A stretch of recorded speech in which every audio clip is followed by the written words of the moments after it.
My name is Peggy Hora. I was a judge on the Superior Court of California for 21 years, and I retired in 2006, and I'm now doing what I'm most passionate about, which is speaking, teaching, training all over the world.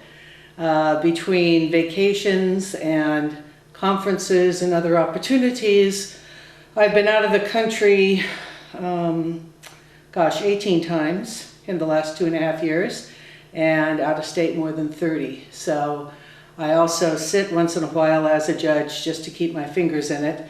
So I've been sitting on the drug court in San Francisco and the behavioral health court, the domestic violence court, and other problem-solving courts, which is about the only thing I miss. I don't miss the regular day-to-day criminal law, but the specialty courts I miss. Well, I did everything backwards and nothing I should have done to get where I am today. I was married way too young and had kids way too young, and then I got divorced.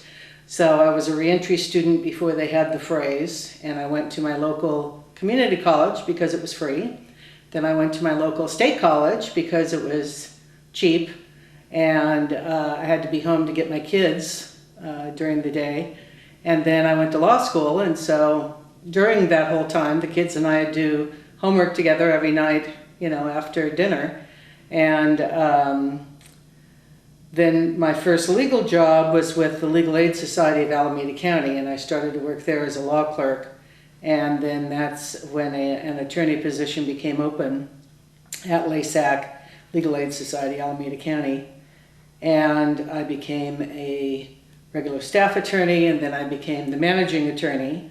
And then in 1984, one of the judges on the local bench sort of unexpectedly decided not to run, which left an open seat. And so there I was, young, perky, 38, a woman, legal aid lawyer, with very little jury experience. And I jumped in the race and beat the pants out of the 3 old guys that were paying attention, scuffling among themselves, ignoring me altogether because they thought I could never pull it off, but I did. So I was sworn in January 7th, 1985. So this is my 23rd year in the judiciary.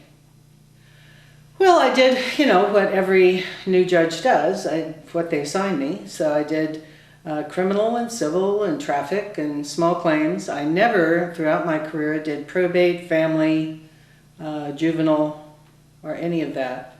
But with criminal law, after about the first year, I did what I thought everybody was supposed to do. They were found guilty or pled guilty, and I sent them to jail. And I'd say, don't drink, don't use other drugs, and then they would. And I was shocked, because I had a civil background. What did I know about criminals? And they would come back, getting in the same trouble for the same substances all over again. Now, if a judge said to me, no more alcohol, fine, there goes the wine collection, no problem. It was not an issue for me. And so I would ponder that first year as I increased their sentence times over, and they kept doing it anyway. There is something different about these people that I'm not understanding. And unless I'm going to engage in senseless acts for the next 20 years, I need to figure it out.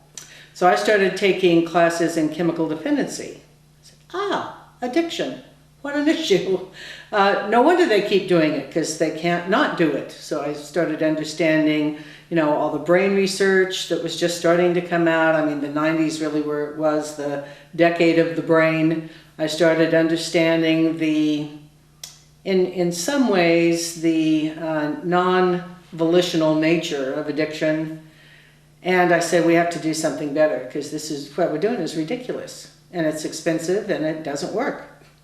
So it was right about that same time, 1989, was the first drug treatment court in Miami, Florida, in the United States. And then I chaired the committee that set up the first one in California, which was the second nationally, in 1992.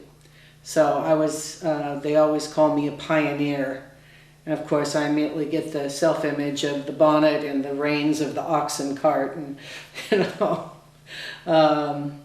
so I've been in the problem-solving court business from the very beginning, and just saying that that's the only thing that makes sense. Which is not to say that some people don't need to be punished, isolated from society, absolutely. But a lot of what we do doesn't need to happen the way we do it. Well, a traditional court, the judge is sort of the neutral arbitrator. One attorney takes one position, another attorney takes another position, and they duke it out, and then the judge decides who wins, or the jury decides who wins. And then in the criminal context, if found guilty, the person is sentenced.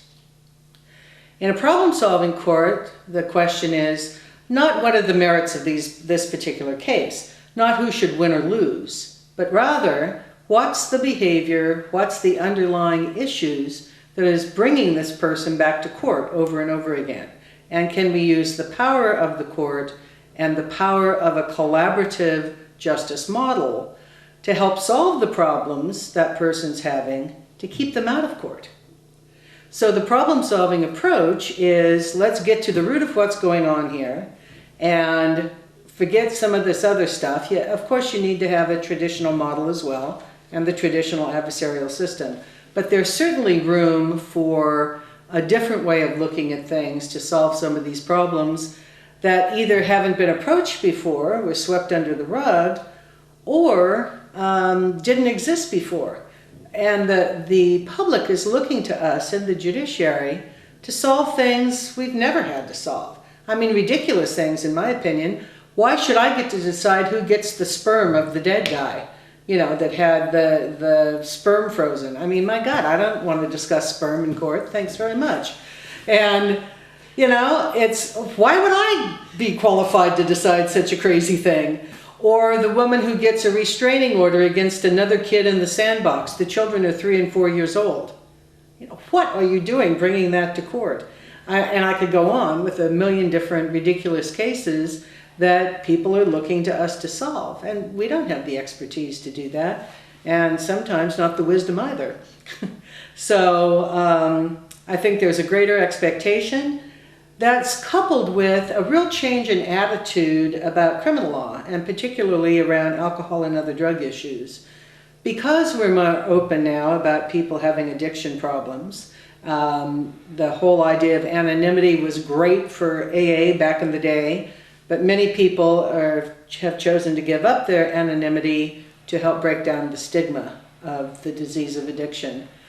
So that gives us a greater idea about how many people are affected by this. And I would define anyone to walk into a room and not find someone who themselves, an intimate family member, or in their community, in their job site, that doesn't have a problem with alcohol and other drugs.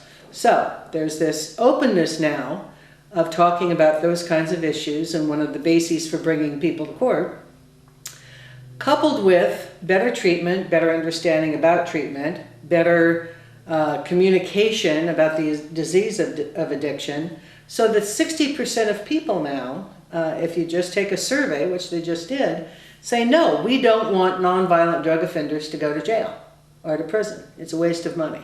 We don't want to build more jails for nonviolent offenders. So all these things started coming together pretty much at the same time. I mean, this movement is not quite 20 years old, which is that long. And when you're talking about a judicial system or talking about a criminal justice system, because we don't make changes quickly. You know, it tends to be rather traditional and slow to change. So 20 years is nothing. It's a drop in the bucket. And I think, you know, when I'm long gone, we're going to see even more changes.